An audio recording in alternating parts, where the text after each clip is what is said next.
Саламатсыздарбы, урматтуу радио каармандар. Сиздер угуп жаткан 91 жыштыгындагы Алай жаңырыгы радиосу.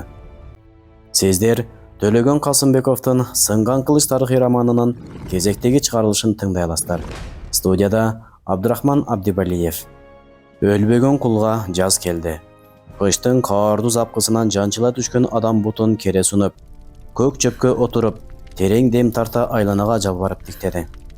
Көтөрүм мал илдиреп туруп, үстүгө жеп көккө тоюп, аны ал кыла албай шалдырап, күнгө жон салып жатты.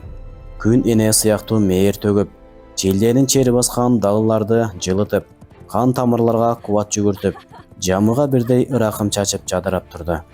Эл кыштоолордон ташынып, күнгөй конуштарга чыгып конгон кез. Малы канчалык көбөйсө, көчмөн ошончолук ниети тарып, элден алыстайт. Ал жамааттын элчилигине, тууганчылыгына муктаж болбой, тирилигин өзүнчө деле жакшы өткөрүп, малын малга аралаштырып, төр талашып отура турган коңшулуктан читтей баштайт. Андай батышпай жаткан мал болбогондуктан Теңирберди жамааты жаздоого чогуу чыгышкан.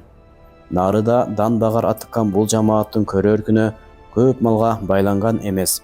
Суу боюндагы түзөңчөлөрдү ээликтешип, ыңгайлуу жерлеринен арык кайрышып, биртекеден дыйканчылык баштап алышкан жарым көчмөндөр.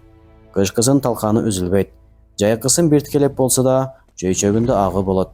Дооктордой бири-бирине ыктоо, уруулук тамырына караганда көнөмдүк тирилигинде бири-бирине жакын, керектүү. Көп көчүшпөйт. Саратанда гана бөксө жайлоолорго барышып, көбүнчө эгин жайдан алысташпай жаздап, күздөп, күн өткөрө беришет. Күн жаркырап тийип турган болчу. Айылдын ортосунда бир топ балдар чек эчки ойноп жүрүшкөн.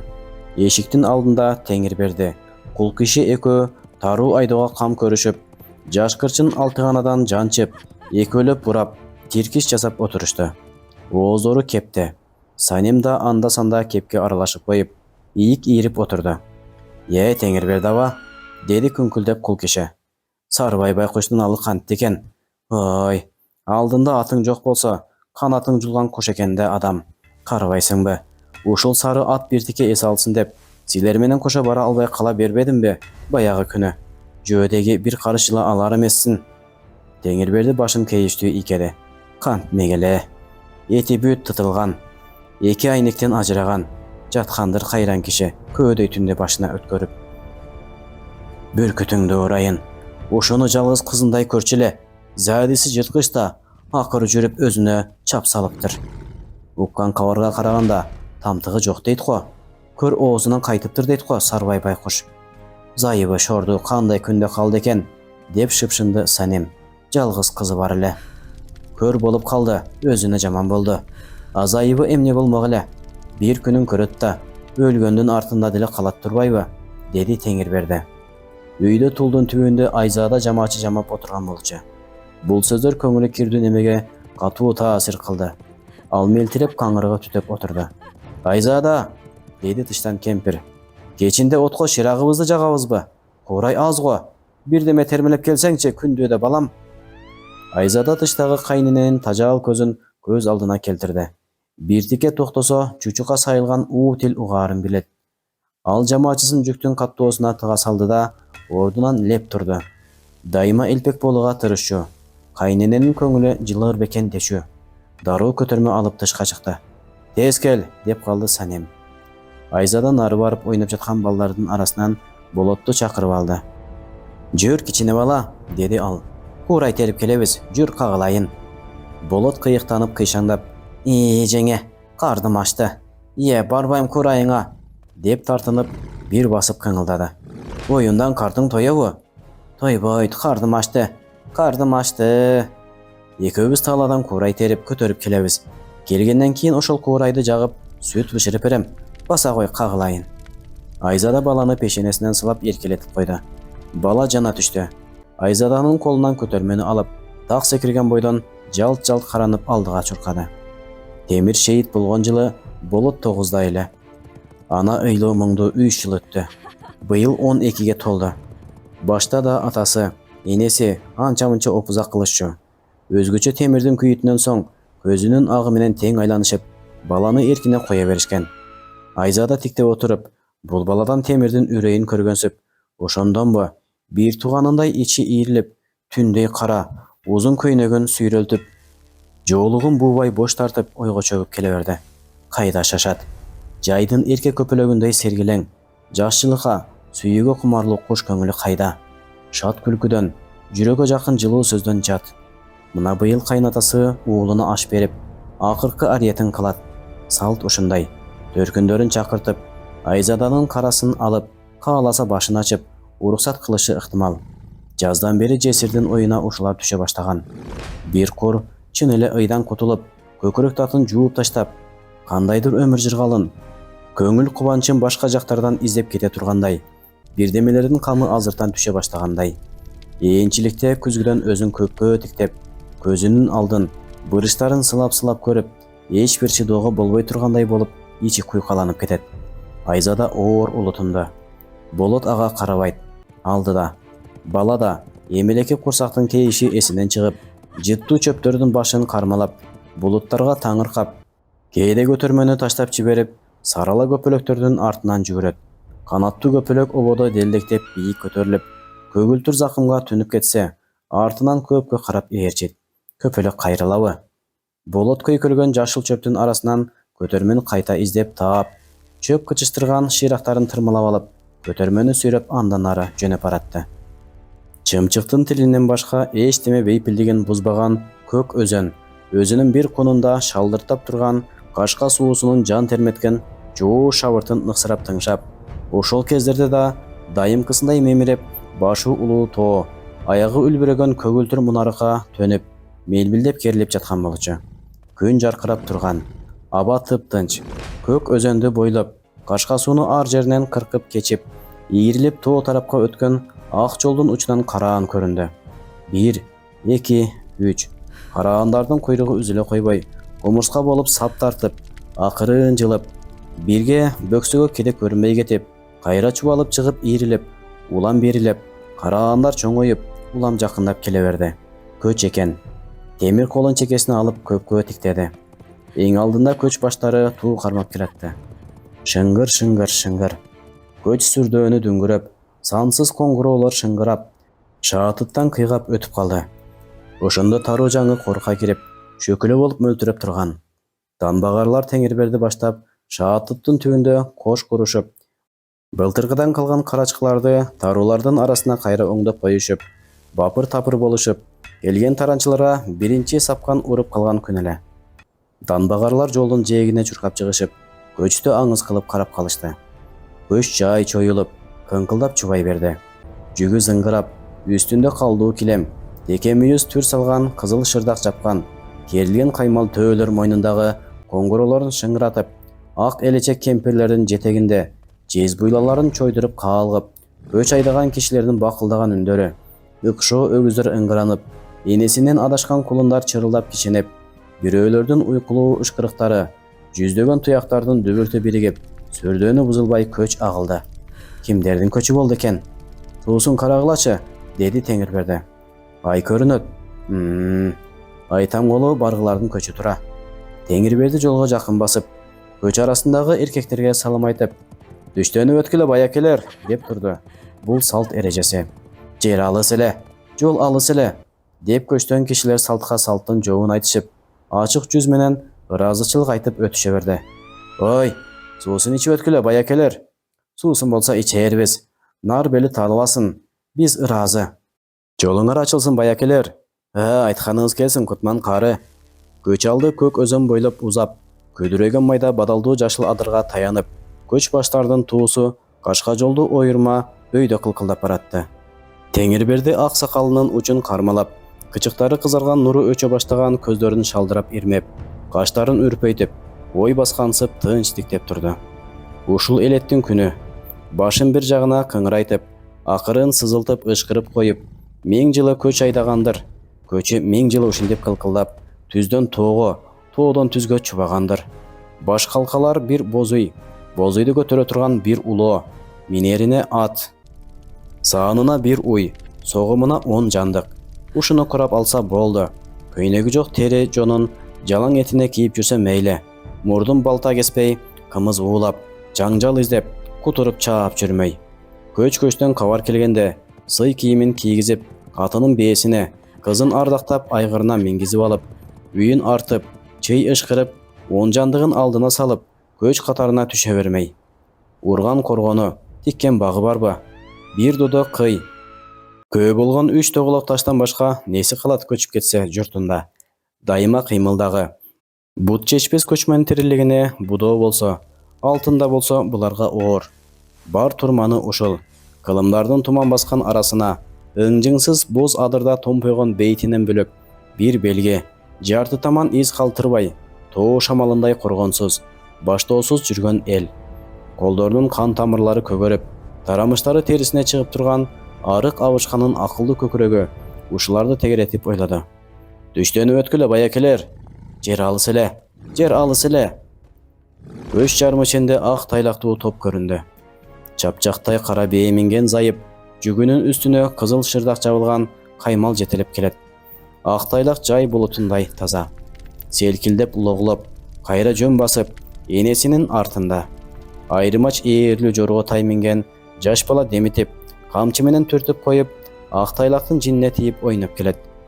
Ак тайлак ойдолой бере, балага кичине айбат кыла, буу деп, тегерек капкара көздөрүн жайнатып, башын чулгуп, ал дагы бала да оюнга өзү шерик, сеңселип манган сайын мойнундагы жылаажын шыңгырлап барат.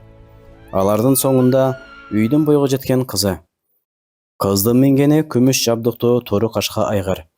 Кызыл манат темингенин чачылуу жибек түймөлөрү эки үзөңгүдөн төмөн самсаалап, айгырдын ак ширагына кылтылдап сеңселип келет. Кыз жолдо жардап турган кишилерди карап, жашыл жердин сый чапанына түшкөн жамаатчыдай болуп жаткан чарчы-чарчы эгин тилкилерине сонуркап, колдорун жайган бойдон былк этпей, катып, таруулардын ичинде турушкан карачкыларды кишиби деп, былк этпегенине таңыркап, уйку толгон көздөрүн сүзүлдөп көч аяңында. Кондуз бөрктүн үкүсү үлпүлдөп, күндүн аваскөй көзү күлүп, алатамак шуруга ойноп, жалтылдап кыздын сулууча жүзүнө нур тартты. Кара чачтары беш көкүл, мажырым талдын кырчындай майда. Куйругу кесик карала ит жол жээктеп, көч бойлоп, дилин салып акактап жүрүп келет. Улам чөптүн түбүнө жата калып, көч узай берсе кайра туруп, чолтоңдоп жортуп, нымдалышкан кара тумшугун кыймылдатып чүчкүрүп, катуулап желип, көчтөн калбады. Шыңгыр, шыңгыр. Көч алдынан төө боздоп, үн алыстап баратты. Ой, суусун ичип өткүлө, баякелер. Жүктүү өгүз айдап артына келе жаткан ак тайлактуу топтун ээси атынын башын бура, суусун болсо ичербиз, деп келип, Теңирбердиге салам айтты. Ассаламу алейкум, Теңирберди аке, барсызбы? Шүгүр, шүгүр. Теңирберди тиктеп калды. Тааныбадыңызбы? Мен жамгыр эмесминби? Айтам калуу, баргы жамгырмын, Теңирберди аке. Көз кургур кете баштаган экен го. Өңүң эле жылуу учурап баятан бери эми тааныдым, деп Теңирберди колун шаша сунуп учурашты. Кайран жабай аксакалдын баласы, жамгыр турбайсыңбы? Малжан эсенби жамгырым? Кел, суусун ич, кел. Шүгүр.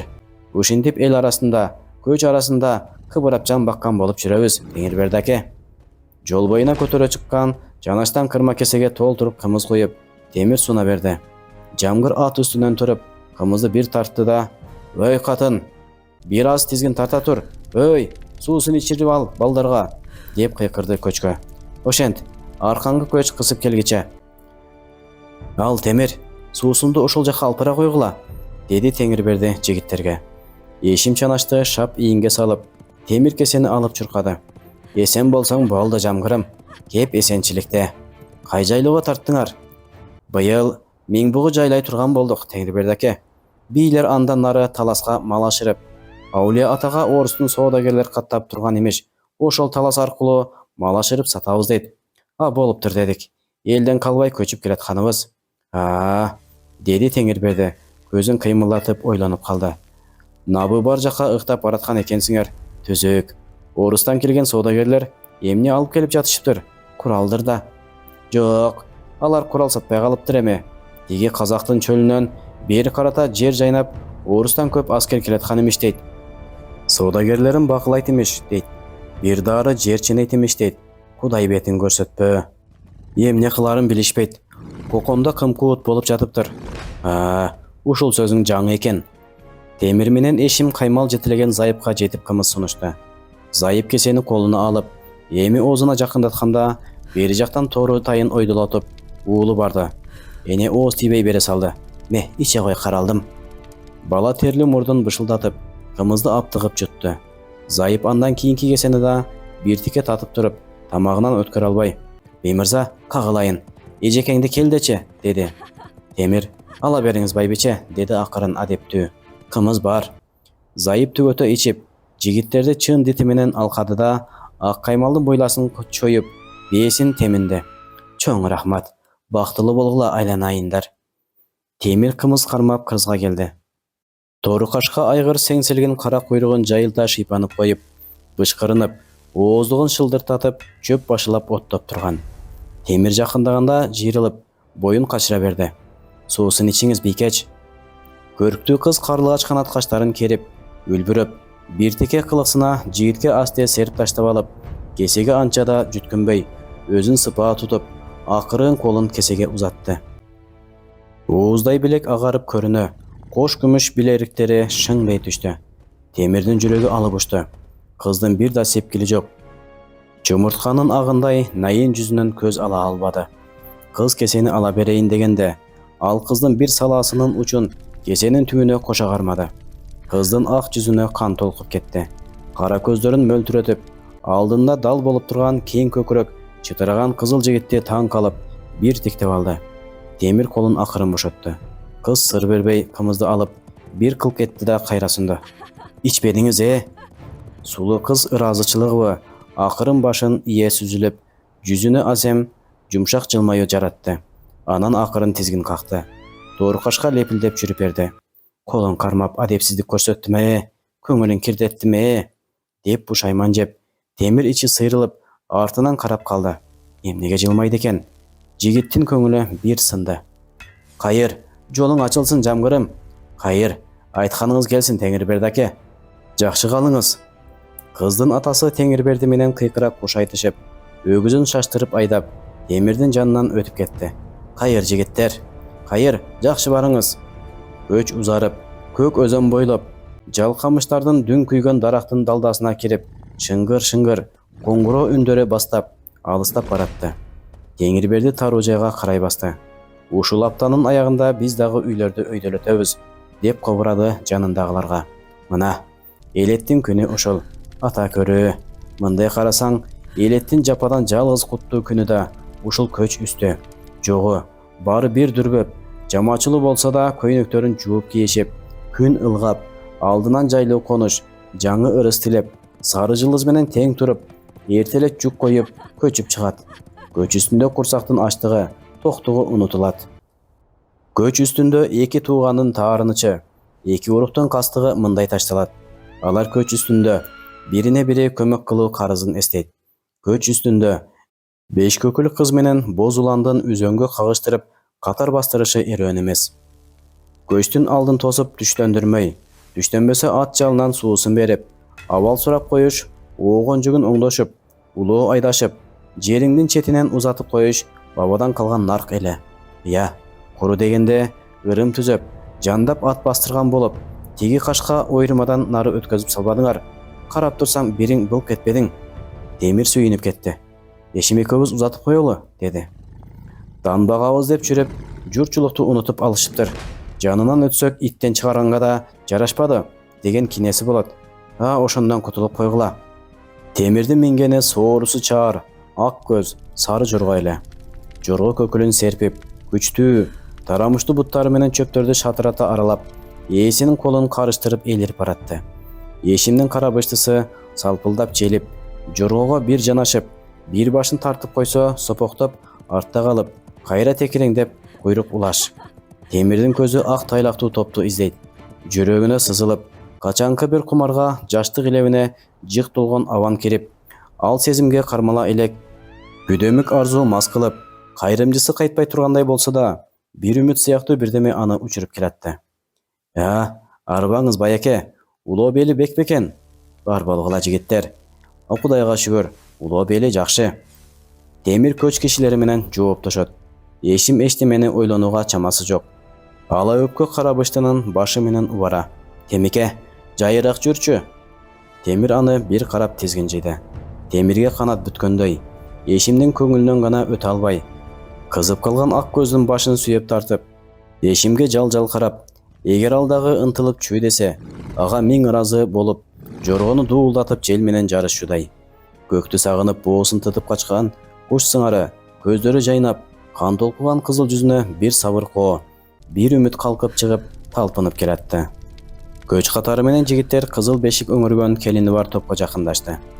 Келиндин үлпүнчөгү ачылбаган, бешигин коомай кармап, аттын омогунда ойго батып, же үргүлөп келатканы билинбейт. Жигиттер шатырап жандап келгенде, келиндин минген кара жалдуу сары быштысы селт этип үркө басты. Келин чоочуп, бешигин бек кармап, кара жалды токтотуп үлпүнчөгүн ача берди. Арыбаңыз, улоо бели бек бекен. Кудайга шүгүр балдарым, деди. Алдыда бээ минип бараткан кемпир келини үчүн. Кимдин көчү жеңече? Деп келинди жандап сурады Эшим. Келин майдай сары жүзүн ого бетер эзилтип, мылмыйып, жер карап калды. Кемпир адатты бекем сактаган киши экен, келинине кайрылып, "Жооп бер балам, сый жигиттерге", деди. Келинин балапан түгө түшө элек сары жүзү кыпкызыл болуп кетти. Жооп бере албады. "Уяң немени бөөдө кыса бербейле", деп жигиттер теминип өтө беришти. Шаар суу капчыгайды күкүктөнтүп, секиртмек таштардан сапырылып, быркыранып чачырап агып жатты. Көк өзөнгө кошулган суунун бир айрыгы эле. Салкын шапата. Бийик кырлардан тилкеленип көрүнгөн көктөгү тынч булуттар акырын сүзүүдө. Көч капчыгай өрдөп, сууну тепчип кечип баратат.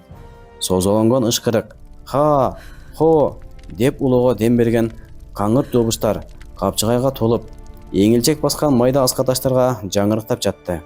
Жапайы жүзүмдөр жыгаштардын баштарына чырмалып, алыстан тармал болуп көрүнүп, улам жакындаганда али көк мөмөлөрүн самсаалатып, шагын ийет. Бир жактан балдардын көздөрүн кызартып капталдардан кызыл чээлер мөлтүрөйт. Эми сарала болуп бышып келаткан өрүктөр алтын сыяктуу жалтылдайт. Кайыңдарды, сууга салбырап тийип турган самби талдарды акырын ыргалтып, жалбырактарын жыбыратып толкутуп, серүүн жел жортмолоп турду. Шилбинин ашын жешип, күкүк, күкүктешип, сүйлөшкөнсүп коюшуп, бейпил жүрүшкөн көк ала моюн көгүчкөндөр көчтөн үркүп, күмүш канаттарын жаркылдатып ободо дилдиреп жүрүшөт. Темирлер капчыгайдын жолунун тарлыгынан көч аяңына карашып, жай бастырышып, көптө кашка ойырмадан нары кырга чыгышты. Кырдын үстү биртике кобул жайык жер эле. Көчтүн алды капкачан жайыктан өтүп, андан нары кабатталып көрүнгөн жашыл адырлардын ичине кирип кетип жатыптыр. Жээктерин жаңы чөптөр баскан, бир таман узун жол жүлгөлөнүп, алакандын отундагы чийиндердей туш-тушка айрылып, учу төгөнбөй жиптей чубалып, адырдан адырларга артылып, колоттордо ийрилип жатат. Жер улам бийиктеген сайынбы, аба салкындап, таза ак булуттар жакындан эле каалгып, бүйрө шашырдын чайырынын кычкыл курс-чыты бурулдап тосту. Жетпей калдык. Темир ат үстүнөн колун серилип, жайыкта калкылдап жай бараткан көчтөрдү көздөн өткөрүп, айласыз токтолуп турду. Тигине, ак тайлак. Ак тайлак дагы эле энесинен калбай, бөйпөңдөп логлоп, басып көч арасында кабатка кире калып, ак канат сыңары кылаттап кайра көрүнүп баратты. Кыз артын бир кылчайып карабады. Жачындагы шурулары күнгө жалтылдап, темир дем тартпай көккө тиктеди. Ала булуттарды тепчип үлбүрөгөн көк закымга желе тартып кирип, бараткан аккуулардын өткүнүн карап тургансып, мелтиреп, көч кыйрынан көзүн ала албады. Шыңгырлаган жылаажын үндөрү алыстап, кайдадыр жымыраган боштукка сиңип кетип баратты. Ошол сулуу кыз ушул Айзада эле. Айзада кызыл жүздүү жигиттин экинчи жолу Меңбугу жайлоосунун жашыл төрүндө бир кыз оюнда көрдү. Ошондо да кызыл жүздүү жигит арзуу толгон көздөрүн кылгыртып, аны көпкө тиктеди.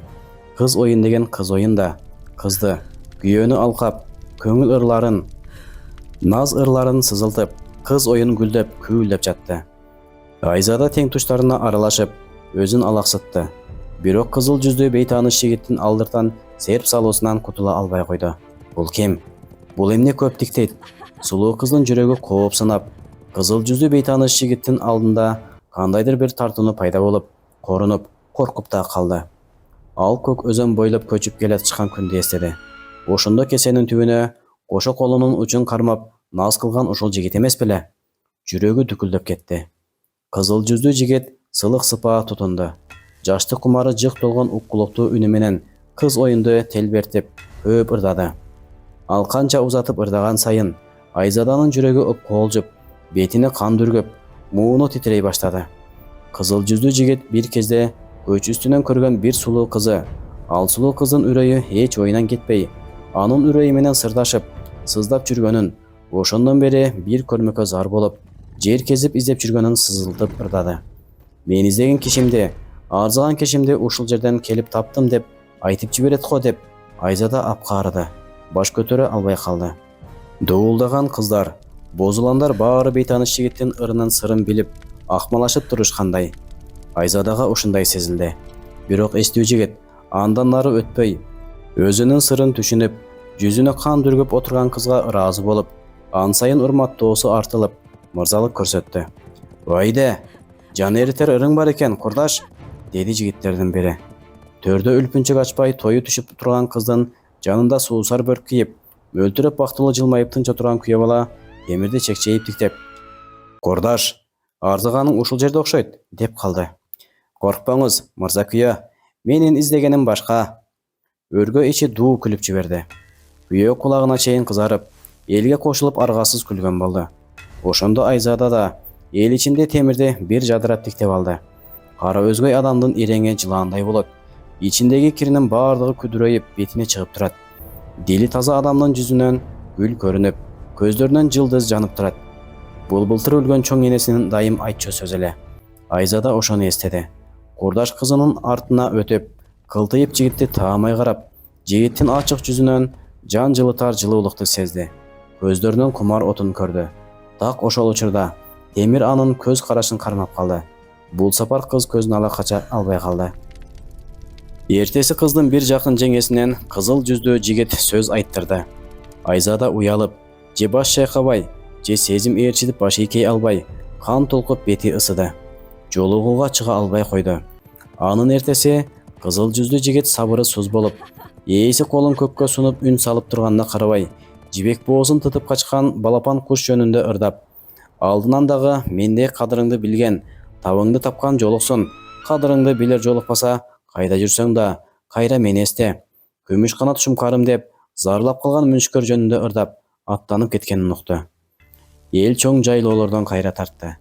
Айтамгалуу баргы уругу эми көк өзөн ылдый чубап, Кызылжар тарапка өзлөрүнүн күздөөлөрүнө өтө башташты.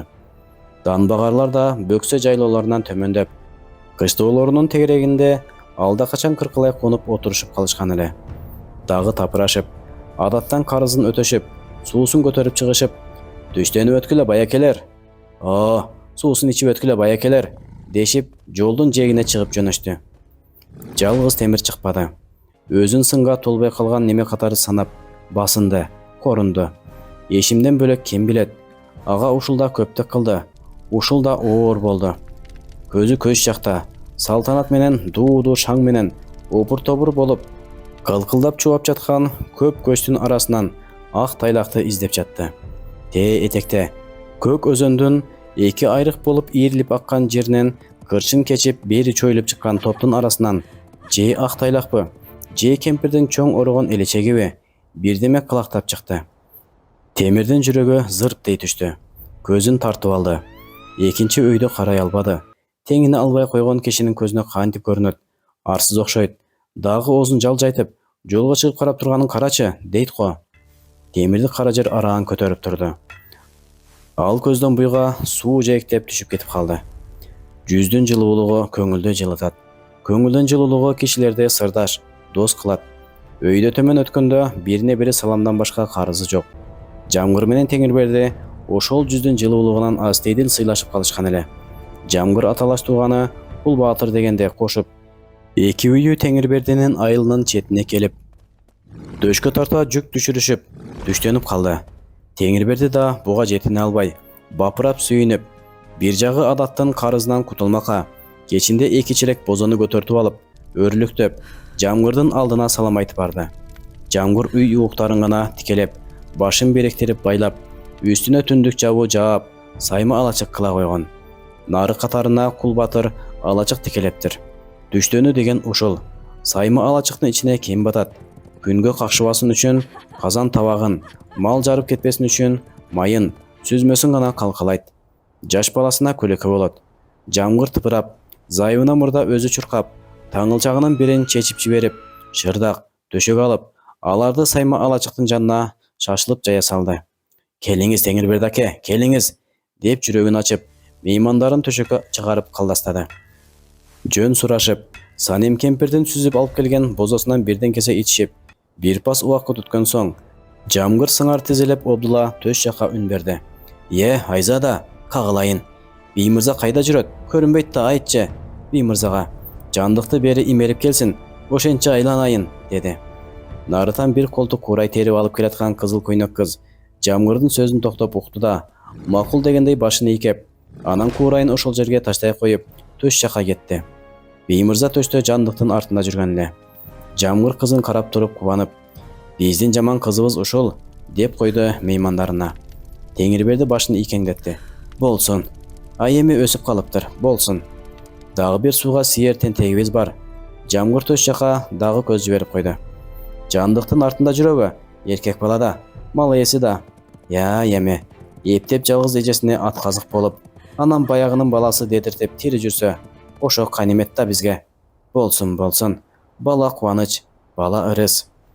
Биймырза тапылдап, кой эчке аралашкан 20 чакты жандыкты айдап кирип келди. Тердеп кетиптир. Бетинин кири салааланып агып жүрөт. Чоочун кишини көрүп, кызыккансып тиктеп, көзү ойноктоп турду. Балам, мынча бургулданып эмне кылдың? Деди Жамгыр. Пири жок койлор айдатпай. Теге колоттун ичи жашаң экен, деп эле ошол жака качып, деди Биймырза мурдун шыр-шыр тартып. Жамгыр баласынын өткүр кебетесине ичинен кубанды. Кагылайын, деп койду ал. Анан, кана уулум, меймандар менен учурашпайсыңбы? Деди. Биймырза бир ууртун тартып, биртеке уяла түшкөндөй болуп, кыйкаңдап басты эле. Мылжыйба, колуңду берип саламдаш, колуңду бер, деп сүрөдү атасы. Теңирберди баланын кичинекей какач колун сыга кармап, көзүн тиктеп эркелетип, Азамат жигит болуп калган турбайбы? Эңишке түшө турган болуп калган турбайбы? Деп мактап, анан анын булоо чыгып турган кызыл чекесинен өөп койду. Анан Санем өптү. Биймырза, кагылайын, деди Жамгыр кайра шашып. Чурка эми, козуларыңдын семизинен бирин кармап кел, чурка. Ак төбөлдүн кызыл козусун кармайынбы? Ошол семиз, жалкы туума. Билет турбайсыңбы? Мейли. Биймырза чымылдап жүгүрүп кетти. Жамгыр артынан кубанып карап калды. Жүрү да, бир тентек. Айзада курайын очоктун оозуна таштады да, жүйүртө басып, меймандардын кашына келип саламдашканын билдирип, жүз көрсөттү. Теңирберди кыя бир карап, башын ийкеңдетип күбүрөп алкады. Бар бол айланайын, бар бол. Айзада алчадай кызарып, Санем менен кары тийиштирип көрүштү. Кемпир кыздын жүзүн таңыркап кадала тиктеп, мурдунун учунан чымчып алган болуп, ошол колунун учун өпкөн болуп койду. Айзада апасына каралаша баштады. Баардык бүчүрө бүт ачылган, кызыл гүл сыяктуу кыздын толукшуп келген кез экен. Алдына 5 көкүл кылып, артын майдалап өргөн капкара чачтары кулпунуп, такымына бир тегиз төгүлүп, бою сыйда. Эки бетинин нары ак булутка түшкөн кечки күндүн нуру окшоп, терилбеген кою кара каштары бир түрдүү сыпа керилип, көздөрү байымчыл, бир жан жылыткан оту, мээри бар, жадырап карап, ойлуу, жашоого кумарлуу, өз кадырын билип, ар кыймылы сылык, көбүчкөндөй сыпа. Санемдин ичи жылыды, сугу түшүп, алдыртан назарын салып отурду. Бир жерди көгөрчү бала экен бечара. Бар болсун, бактылуу болсун бечара, деп алкады ичинен. Жамгыр баласы жетелеп келген козунун мойнунан жип менен байлап, меймандарынын алдына туура тартты. Кана, Теңирберди аке, ушул бытыгый малга бата берип коюңуз. Жамгыр, жөн койсоңчу айланайын, деди Теңирберди. Козунун эти бышкыча качан, аны жегичи качан? Биз го ушердебиз. Өзүң көчтөн калып жүрбө, кокой. Жо, андай дебеңиз Теңирберди аке. Ат жиберип алдырып, мейман кыла турган кишим, бул да болсо Кудайдын буйругу экен. Босогомо биринчи жолу аттап отурасыз. Бир малдын бутун сындырбасам болобу? Кана, ыраазычылык берип коюңуз, кана. Бо. Теңирберди кыйылып туруп башын ийкеп, бата кылып сакалын сылап койду. Жамгыр барбактап, козунун бутун бууп жатып, Теңирберди аке, тирүүлүктө жакшы кеп менен Дастархан четинде отуранга не жетсин, колдон келсе. Көч кетсе кете берсин, адашып калар белек. Бара беребиз, деп кылдырап артынан. Ал козунун 4 бутун бириктирип бууду да, бычагын жеңине жанып туруп: "Алда нече күн болду, алда нече түн болду. Сенде жазык жок, менде азык жок. Курсак чуу мага да кылды, сага да кылды", деп ичинен шыбырап алды да мууздап жиберди. Теңирберди да ичинен ушуну шыбырап, сакалынын учун кармап отурду. Бул эски бата болчу. Улам кийинкилер мал союрду, оозонгандай Кудай жолуна атуу эмес. Эч күнөөсүз өлүмгө кыйылып турган макулук менен акыры сүйлөшүү. Андан кечирим тилегендей бир ниет эле. "Айзада, атиги Кул Батыр акем көрүнбөйт да, кайда? Же аттын үстүнөн келатып чарчап, бутун тарта албай жатып калганбы?" деди Жамгыр козуну колду санды кылып бүтүп. "Чакыргыла Кул Батырды. Бу жарыктык Теңирберди акемин кебин угуп эт жесин. Улуулорду сууга айдап кеткен", деди Айзада акырын. Баса, өзүм жөнөтпөдүм беле. Кул киши экөө сүйлөшүп тургансыт эле, бирөө. Биз бери жака жөнөрдү", деди Теңирберди. Ошонукуна кирип бозого отуруп калган го. Жамгыр казанга эт чиликтеп салып жатып күлүп калды. Болду анда. Биздин Кул Батыр көчүштү унутуп салды анда. Бозо десе боздогон, босогону сактаган дегендин өзү ошол Кул Батыр да. "Бей мырза, кагылайын. Мен тайды. Тегил айылга барып, Кул Батыр акеңи тап, айт, ош жердегилерди этке чакыра келсин. Уктуңбу? Жөнөк кагылайын." Этке данбагарлар көп келишти. Кечки ала көлөкө самсалаганга чейин дастархан жыйылды. Ошондо Теңирберди өзүр сурады. "Кана эме, Жамгыр, бата кылалы. Кел демек бар, кет демек жок. Козголуш меймандан. Кана, бата кылалы. Шашпай эле отурсаңыздар болот эле", деген болду Жамгыр. "Жок, Жамгыр, сен да көп кармалып калдың. Сен да жукка эме. Мейли, Теңирберди аке. Кана, оомин. Бак карасын, кызыр даарысын, кем болбо. Рахмат, куш келипсиңер меймандар. Кушубак болуңуз." Көчтүн жүгүн артынышып, улоолорун жолго чыгарышып, кайырлашып биртке ээрчип узатып, Теңирбердилер калып калышты. Теңирберди кемпирин ээрчитип үйүнө келгенде, "Үйдө темир жок экен. Кайда жүрөт? Тиерге барып эл менен сорпода ичип келбеди", деп ойлоп турду эле, аңгыча темир суу жактан чыгып келди. Жүзүн ачык тутууга аракет кылганы менен баары бир жүрөгүндөгү бир убайымдан залдары кирдетип турду. "Энең экөөбүз Жамгырдыкына өрлүктөп бардык. Кайда кеттиң? Жөнөрдө сыйпалап таппай калдык го", деди Теңирберди уулуна ыраазы болбой. "Айылыңдын четине чоочун көч келип түштөнүп калса, барып салам айтып коюш парыз болот балам. Кишиден качкан деми аздыктын белгиси, кишини тоотпогон наадандыктын белгиси. Эмне, качтыңбы? Тоотподуңбу?" Темир кулагынан бери кызарып кетти. Өйдө карай албады. Нары жактан эшим чакырып калып, аны оор абалдан куткарып калды. Темир атасынан бөлүнгүчө шашты.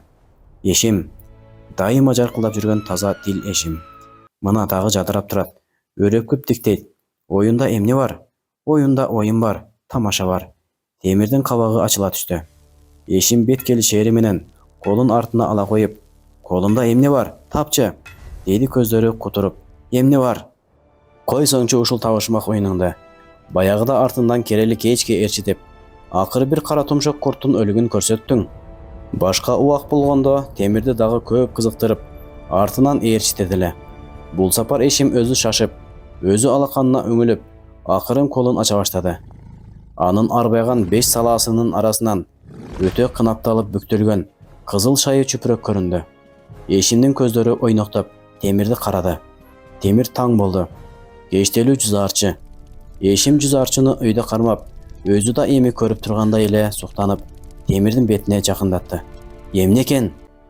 Жүз арчыдан бир буркураган жыпар жит каттады. Темирдин жүрөгү болкулдап кетти. "Бул кайдан?" Темир көзүн акырын жуумуп жиберди. Ак канат куш жөнүндө ырдап арманда кеткен кызыл жүздүү жигитти Айзада унута алган эмес. Кайта күн сайын эсине түшүп, көңүлүнө жакын тартылып, ага куса боло баштаган. Таза жалындын иреңиндей үлбүрөгөн кызыл шайыга ничке тартып, жашыл кеште сайып, кештенин арасына бүт көңүлүн түшүрүп, мөңгүнүн түбүнө чыккан жыпар гүлүнүн нымына чыктаган эле. Бул 16 жаштагы бурак кыздын наристелиги, чымчыктын колтугундай жылуу, уяң сезими болчу. "Баягы ортого түшкөн жеңесичи, Темике?" деп апкарып сүйлөй баштады Эшим. Так ошол жеңеси. Көз жандап келатсам, өзү жылуу тиктеп калды. Арбаңыз дейт. Бар болуңуз, улуу бели бек бекен дедим.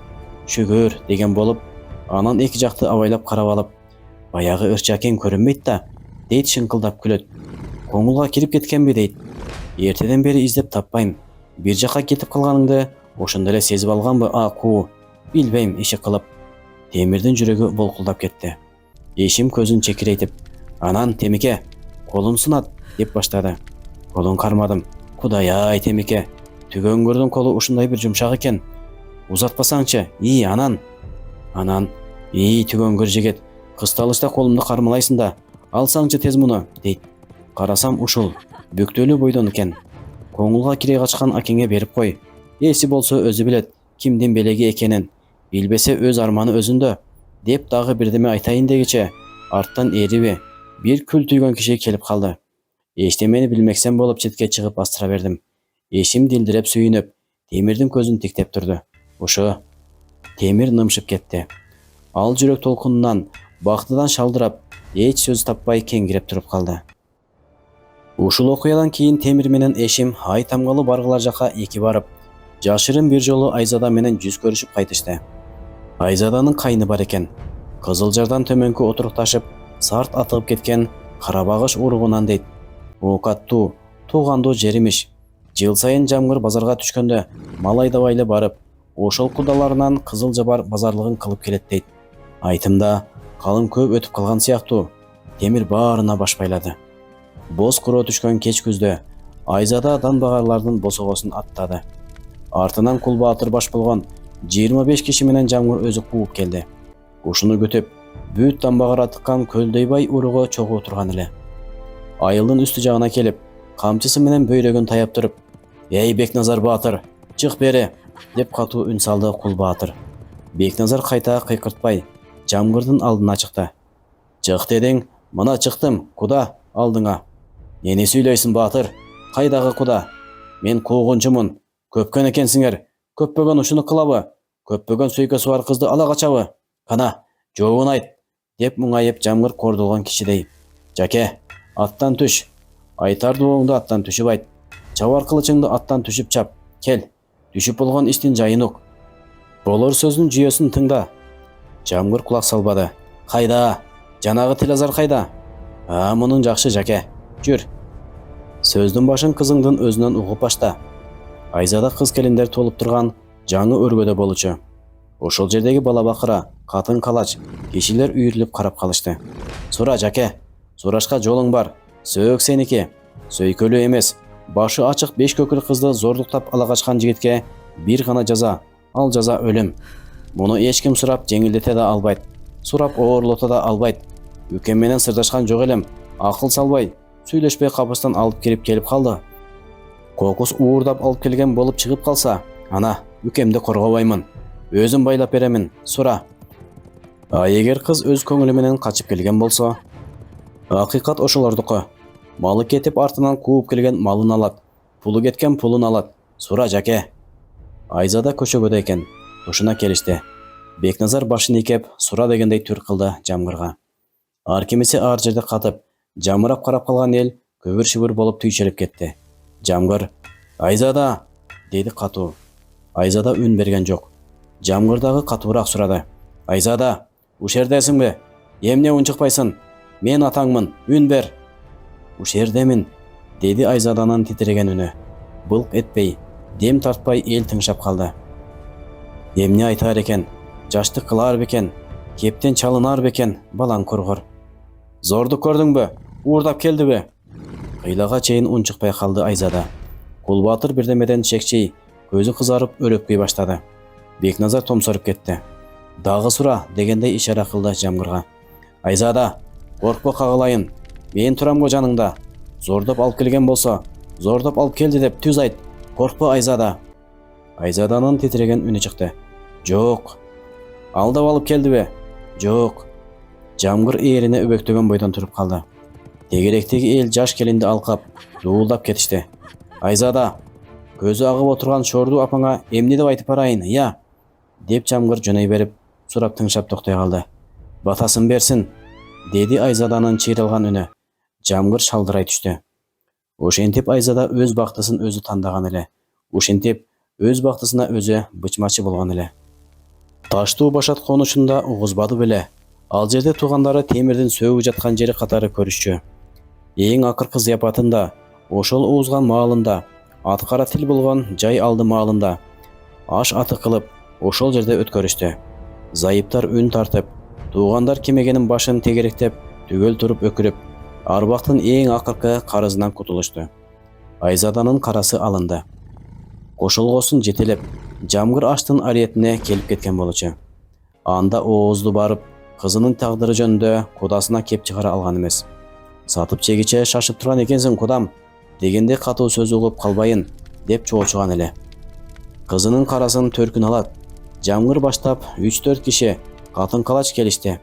Айзаданы 3 жылдай бою түндөй тумчуктуруп баскан капкара азап кийимен отко ташташты.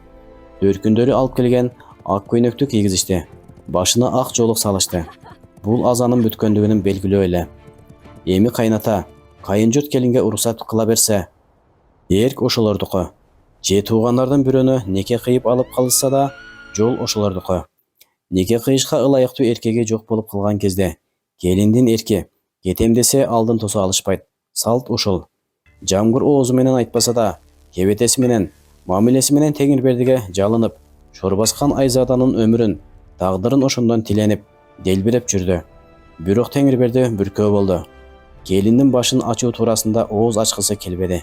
Муну көрүп Жамгырдын ого бетер сөзөгү сыздап, эки бети түктөйүп, санаадан жүдөп кетти. Эртең аттанабыз деген күнү Зайыбы экөө Теңирбердинин алдынан өттү.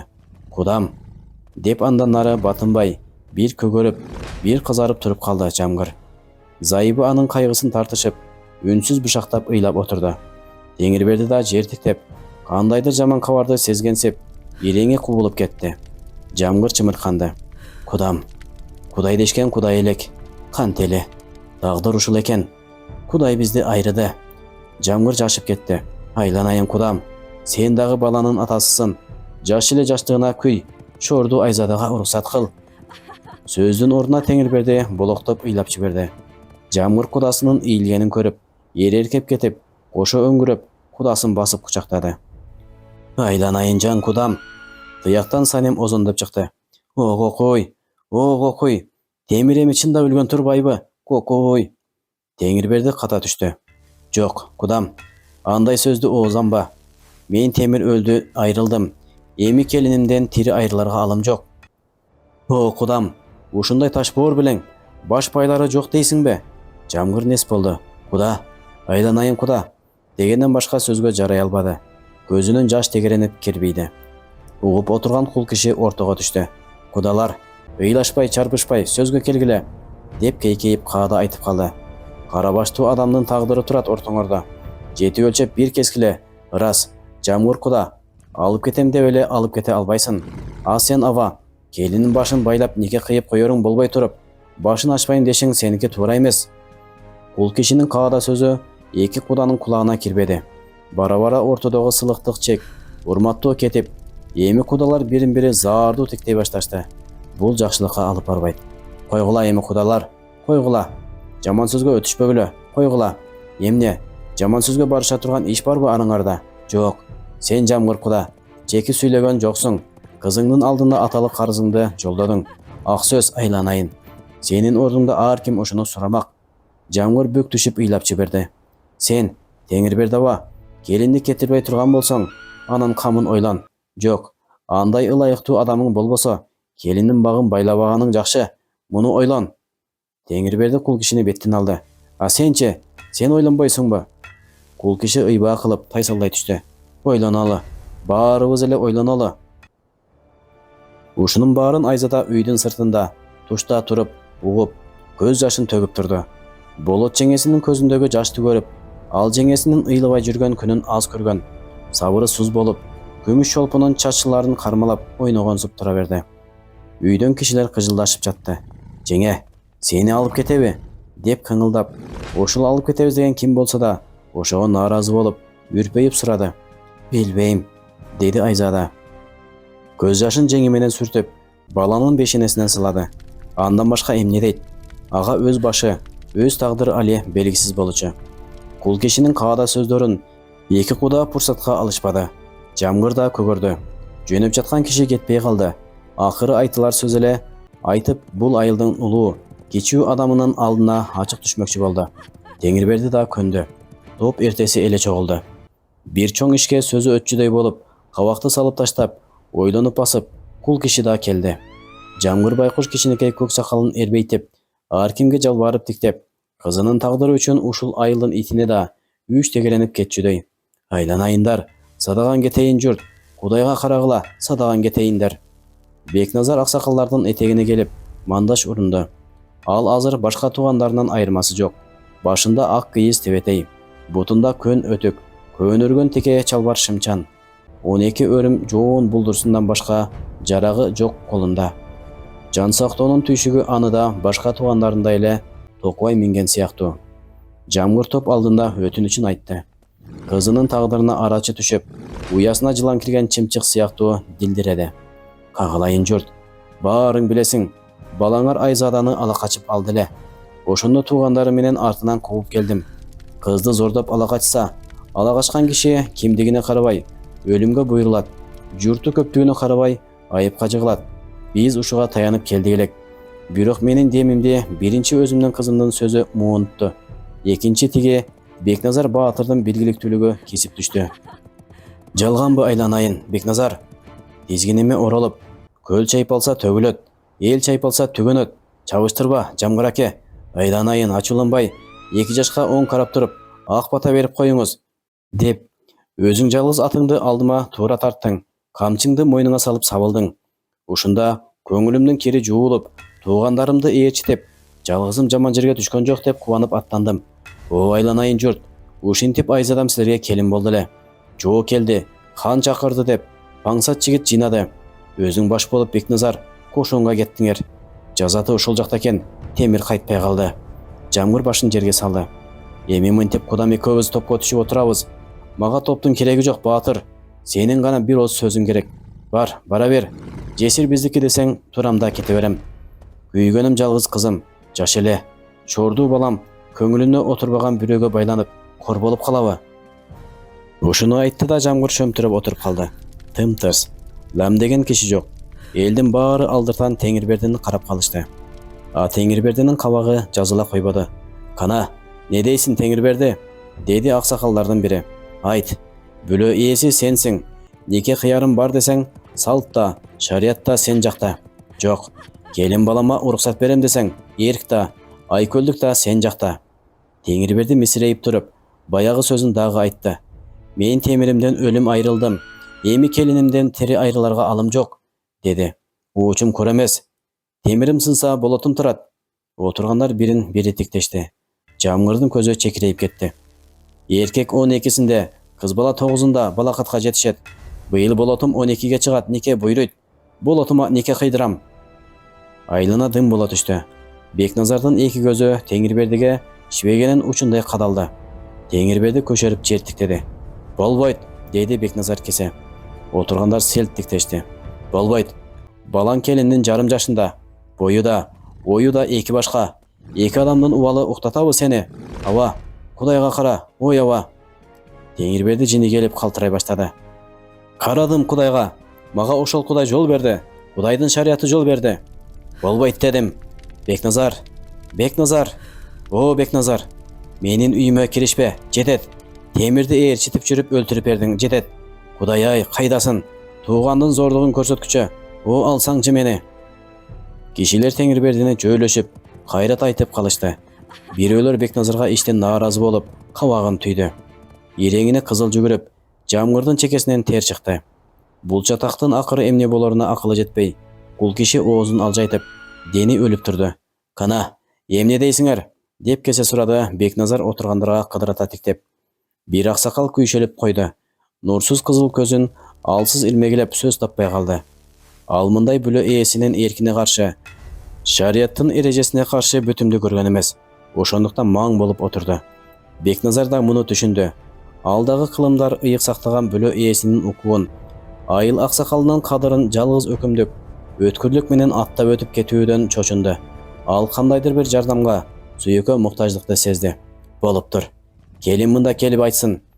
Тагдыр ошонуку. Өзү эмне десе, бүтүм ошол, деди Бекназар. Топ бир азга тымтырс боло түштү. Зайыпты топко чакырганды ким көрүптүр? Ким зайыптын ою менен болчу эле? Калк туткан ыйык адатта жок жосын. Катын акылы чөлгө, эр акылы өргө. Болбойт бул иш, болбойт.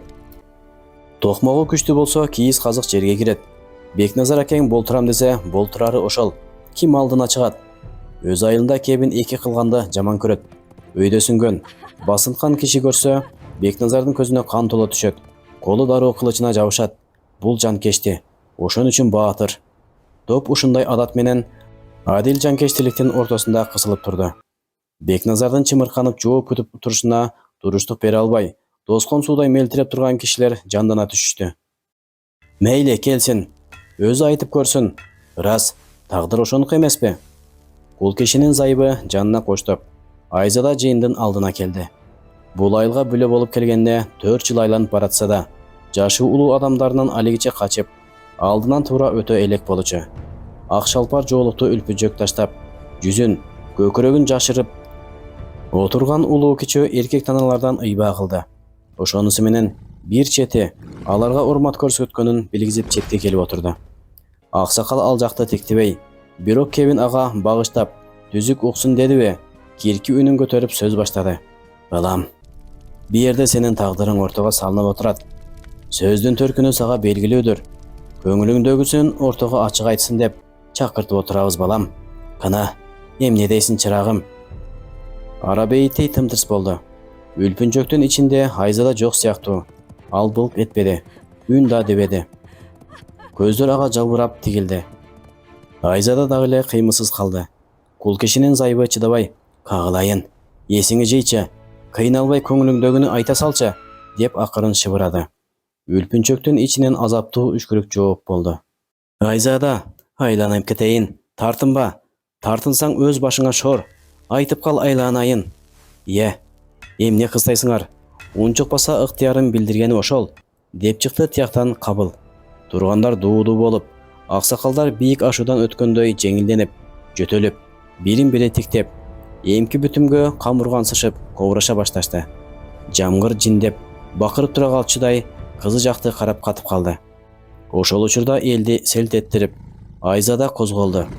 Ал кичине жөтөнмүш болуп, сүйлөөгө камыгандай болду. Топтун кыймылын, кобур үндөрүн бир паста кандайдыр бир сыйкыр күчү сыйрып кеткенсиди. Айлана дагы бейиттей томсоро түштү. Мен, Айзаданын үнү каргыл чыкты. Мен бул үйгө кунга келген эмесмин. Же сатылып келген эмесмин.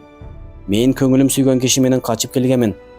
Ушул үйдөн өнүп, ушул үйдөн өсүп, ушул үйдө карып, ушул үйдө өлөйүн деп келген элем. Айзада токтолуп калды. Аны жаш буугансыды. Кул кишинин зайыбы коркуп кетти. Ушуну менен бүтүрүп таштайбы деп, шорду келинин тагдыры үчүн коркуп кетти. Токтолбо садагың болоюн, токтолбо, деп күйпөлөктөп жабышып шыбырады. Айзада жашын жуткандай болду. Арбакты сыйлайм. Артында калган атасын, энесин капа кылуу мага кыйын. Атам чын көңүлү менен мага уруксат кылса кылсын. Кылбаса, буларды боздотуп туруп кете бере албаймын. Теңирберди, "О, айланайын каралдым", деп бакырып жиберди. Жамгыр күл ботодой кубарып кетти. Бирок атам мени кичине балага неке кыям дебесин. Кичине бала Темирдин бир тууганы болсо, менин да бир тууганым болбойбу? Бир тууганымдай, атүгүл баламдай көргөн боорума неке кыям дегенди койсун. Мен кетпейин.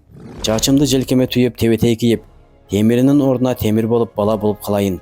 Катуу жумушун капшырып, жумшагын жууруй кармап, ак кызматын кылайын. Кичине бала өсөр, керилип жигиттик дооруна жетер. Өзүнө ойлош, өзүнө бойлош колукту табышып, тоюн тойлошуп, ага болуп жүрөйүн. Агасынын ордуна жоктотпойун. Ошондо атамдын көңүлү жибер. Кишилер Айзаданын кемине таң болушту. Теңирберди да, Жамгыр да үңкүйүп отуруп калды. Башка туугандарга салыштырганда, Кабыл Теңирбердиге бир ата жакын киши эле. Айзаданын канцеда баш байлоодон качып баратканын сезип күңкүлдөй баштады. Эмне, жашы жетип турган тууган жокпу? Айзада үлпүнчөктүн алдын серпип таштап, бетин ачты. Мындай көп эркектердин алдында, карылардын алдында келин эч качан бетин ачпайт. Адатта жок иш. Айзада атайла башты. Ал тирүүсүндө азыркы айткан сөзүнүн кайтпай тургандыгын ушуну менен сездиргендей болду. Өлбүрөгөн келин элем, тагдырым ушул жерге сүйлөп келип, ушул сөздөрдү силерге сүйлөтүп отурат. Тартынар алым жок. Мына, мен бүгүндөн баштап бул айылдын келини эмесмин. Бүгүндөн баштап бул айылдын тең аталаш тууганымын. Айтарым ушул. Атам мунумду эп көрбөсө, анда атама мен таарынам. Мен капа болом. Турам да кете берем. Алдымда кызыл камчы турмактан өлүм өзү туура тосуп жатсын. Мен ошого тике карап кете беремин. Өлүм бактуунун багын алат, шордуунун шорун алат. Өлүм тирүүлүктүн азабынан гана кутултат. Мендей шордууну. Аксакалдар шалдырап отуруп калышты. Бекназар ордунан туруп басып кетти. Бүттү. Өзүнүн сөзү сөз. Урматтуу радио каармандар, ушуну менен кезектеги берүүбүз соңуна келип жетти. Уктурууну даярдаган Абдурахман Абдибалиев. Саламатта калыңыздар.